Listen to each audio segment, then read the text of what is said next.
There's a film out there, dark, unrelenting, and soaked in gore and nihilism, that masquerades as a science fiction rescue mission before morphing into an all-out descent into cosmic hell.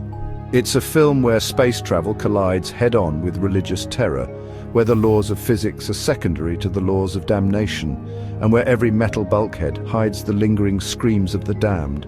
It's a cult classic that never found its audience in its own time, torn apart by studio meddling and censorship, leaving behind only the scarred fragments of what it could have been. And with the news that Event Horizon is getting a prequel comic series, it got me thinking, why wasn't the original movie a series to begin with? Welcome to the Snake Pit, where we're full of bile and venom. I'm your host, Snake Daemon, and today we're plunging into a black hole of missed opportunities, studio interference, and cosmic horror done dirty. Let's not pretend the original Event Horizon didn't leave a mark. It's a masterclass in setting and mood, a film that blends science fiction with the visceral dread of supernatural horror. But here's the thing, the film didn't breathe, it didn't stretch. It was like sprinting through the opening chapters of a brilliant novel only to slam headfirst into the final act. Don't get me wrong, I love the movie, I've read the book, but even on my first watch I could feel it. Dr. Weir's descent into madness is like flipping a light switch. There's no gradual decline, no sense of creeping dread eating away at him. He just snaps. In a series format, this could have been a slow boil, a tragic unraveling that makes you dread every step, and the ship's influence? Rushed. There's barely any build-up before the crew's seeing things, dying and assuming the ship is alive, as if that's the only possible explanation. What if we took the time to get there? A 10-episode sci-fi horror drama that fuses Lovecraftian dread with cold, clinical science fiction. Think The Expanse meets The Shining, but in orbit around Neptune. Signals in the silence, we open on Earth. It's been 7 years since the Event Horizon vanished without a trace. The public thinks it was a disaster, a failed experiment in faster-than-light travel. Behind closed doors, government agencies and Black Ops divisions know better, especially Dr. William Weir, the architect of the ship's gravity drive, who's been all but exiled, a genius consumed by guilt and grief after the death of his wife. Suddenly, the ship reappears, broadcasting a looping signal, fragmented Latin, screams, and distorted static.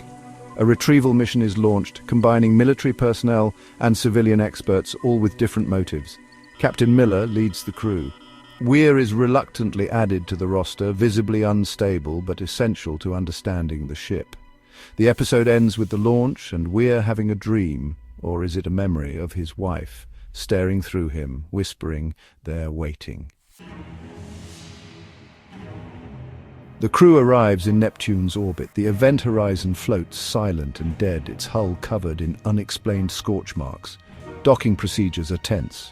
On board, the air is breathable but freezing. Lights flicker inconsistently. The ship is completely unresponsive. Exploration begins. Strange symbols are scratched into the bulkheads, some mathematical, others ritualistic. There's no sign of the crew. The only log they find is partially corrupted and ends with a blood-spattered message, "Liberate tutumet ex inferis." That night, small hallucinations begin, murmured voices in the corridors, flickering images caught just out of frame. Weir sees his wife again, only this time she seems less human. Episodes 3 to 5, Echoes of the Past. The ship remains inert, but the hallucinations intensify. Each crew member begins experiencing personalized visions, traumas, regrets, desires. The doctor relives the death of a patient he couldn't save. One soldier sees his daughter lost in a fire. It's subtle at first. Whispers, shadows, déjà vu, but builds toward genuine terror. Meanwhile, Weir's behavior grows erratic. He claims the ship is trying to communicate with him. Captain Miller is skeptical, but the incidents are too specific to be coincidence. There's tension between the crew, and a fatal accident only increases the paranoia. They recover partial footage from the original crew. It's a bloodbath, people mutilating themselves and each other, speaking in tongues, smiling as they die. The big question becomes not what happened to them, but what came back with the ship. The crew reaches the core of the ship, the gravity drive. It's active, pulsing, somehow alive. Weir insists it's a gateway, not just a drive. When it was first activated, it didn't just travel, it pierced through something, and something pierced back. A psychic pressure builds. Sleep becomes impossible. Some try to abandon the ship, one succeeds, but the shuttle malfunctions mid-flight and explodes. The ship won't let them leave. Weir begins fully aligning himself with the ship, convinced it offers freedom from pain. Miller realizes they're running out of time. The ship no longer hides its intentions. Doors slam shut on their own. Lights blink in Morse code. The temperature rises unnaturally. Corpses disappear. Weir is now the mouthpiece of the ship, echoing its ideology of liberation through suffering. There are only a few crew members left, and they're not sure who to trust. Some join Weir, others want to destroy the ship entirely. The lines blur between hallucination and reality. A last-ditch plan to destroy the gravity drive is enacted. Miller sacrifices himself to trigger the overload. Weir tries to stop him, believing he's bringing about a new kind of evolution.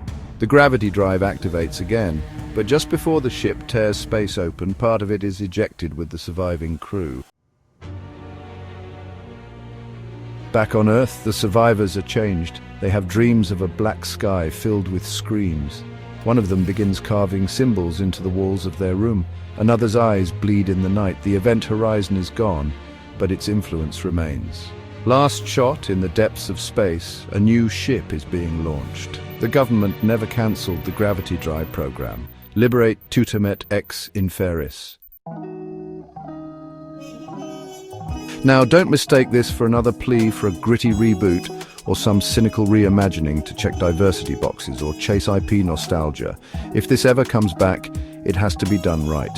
No watered-down jump scares, no committee-written fluff, no trying to modernize what was already timeless in its terror. If you don't have the guts to lean into cosmic horror, trauma, isolation, and psychological disintegration, don't touch it.